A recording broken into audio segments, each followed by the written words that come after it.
11వ అధ్యాయము విశ్వరూప దర్శన యోగము 26వ శ్లోకము. అమీ చ త్వాం ధృతరాష్ట్రస్య పుత్రాస్ సర్వే సహైవావనిపాల సంఘైః భీష్మో ద్రోణసుతపుత్రస్తథాసౌ సహస్మదీయైరపి యోధముఖ్యైః. 27వ శ్లోకము. వక్త్రాణి తే త్వరమాణా విశంతి దంశ్రాకరాళాని భయానకాని కేచిద్విలగ్నా దశనాంతరేషు సందృశ్యంతే చూర్ణితైరుత్తమాంగైః. 26-27 శ్లోకముల తాత్పర్యములు వరుసగా. ధృతరాష్ట్రుడి కుమారులందరూ వారి సహచర రాజులతో సహా భీష్ముడు, ద్రోణాచార్యుడు, కర్ణుడు ఇంకా మన పక్షమున ఉన్న యోధులు కూడా తలకిందులుగాని భయంకరమైన నోళ్లలోకి త్వరితగతిన ప్రవేశిస్తున్నారు. కొందరి తలలు నీ భీకరమైన పళ్ళ మధ్యలో చితికిపోయినట్టు నేను చూస్తున్నాను. వివరణ. అర్జునుడు చెప్పే ఈ భగవంతుని యొక్క దంతములు అంటే ఏంటి? ఇంతకు క్రితం శ్లోకంలో కూడా వీటిని గురించి చెప్పాడు. మనం మన పళ్ళను ఆహారాన్ని నమలటానికి వాడుతాము. భగవంతుని దంతములు అంటే అవి అందరినీ కాలక్రమంలో మృత్యువు దిశగా చూర్ణం చేసే శక్తి స్వరూపములు. అమెరికన్ కవి హెచ్డబ్ల్యూ లాంగ్ఫెలో ఆంగ్లంలో ఇలా రాశాడు: though the mills of God grind slowly, yet they grind exceeding small.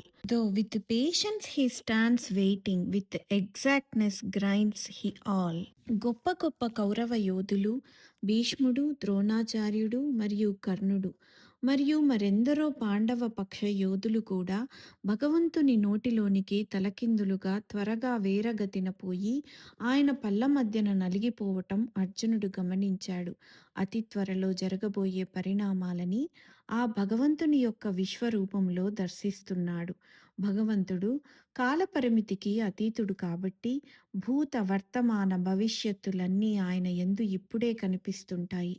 కౌరవులకు మరియు పాండవులకు పితామహుడైన భీష్ముడు శంతన మహారాజు మరియు గంగాదేవి యొక్క పుత్రుడు. తన తండ్రి పునర్వివాహం కోరిక సఫలం చెయ్యటానికి వీలుగా భీష్ముడు సింహాసన హక్కుని త్యజించాడు. అంతేకాక ఆజన్మ బ్రహ్మచర్యం శపథం చేశాడు. కానీ దుర్యోధనుడు చెడ్డవాడు మరియు పాండవుల రాజ్య హక్కును అన్యాయంగా లాక్కుంటున్నాడు అని తెలిసి కూడా భీష్ముడు దుర్యోధనుడి వైపే ఉన్నాడు. అందుకే ఈ యొక్క ధర్మానికి మరియు అధర్మానికి మధ్య జరిగే యుద్ధంలో ఆయనకు చావు రాసిపెట్టే ఉంది.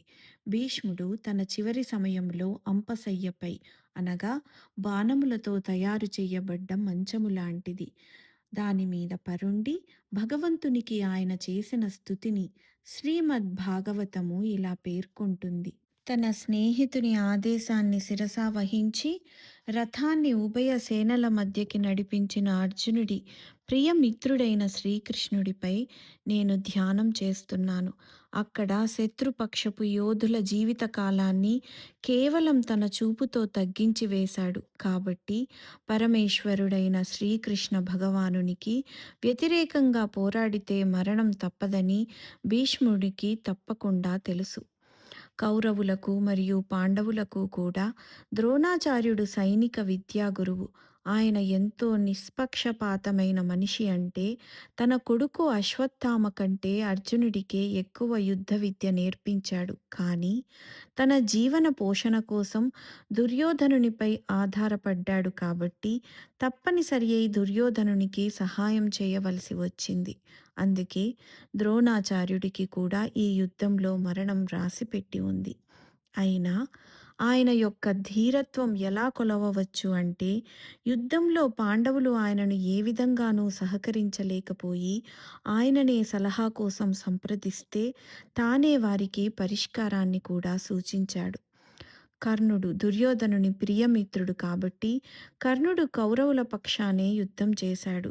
ఆయన కూడా వీరుడే. శ్రీకృష్ణుడు ఎప్పుడైతే కర్ణుడు కుంతీదేవి యొక్క జ్యేష్ఠపుత్రుడు అని, నిజానికి పాండవులు ఆయన సోదరులు అని ఆయనకి తెలియచేశాడో, అప్పుడు కర్ణుడు ఈ రహస్యాన్ని యుధిష్ఠిరునికి చెప్పవద్దు అంటాడు. లేకపోతే యుధిష్ఠిరుడు కర్ణుడిని సంహరించటానికి ప్రయత్నించకుండా యుద్ధంలో ఓడిపోతాడు అంటాడు. కర్ణుడు దుర్యోధనుడి పక్షము తీసుకున్నాడు కాబట్టే ఆయన కూడా మరణించటం తథ్యమే.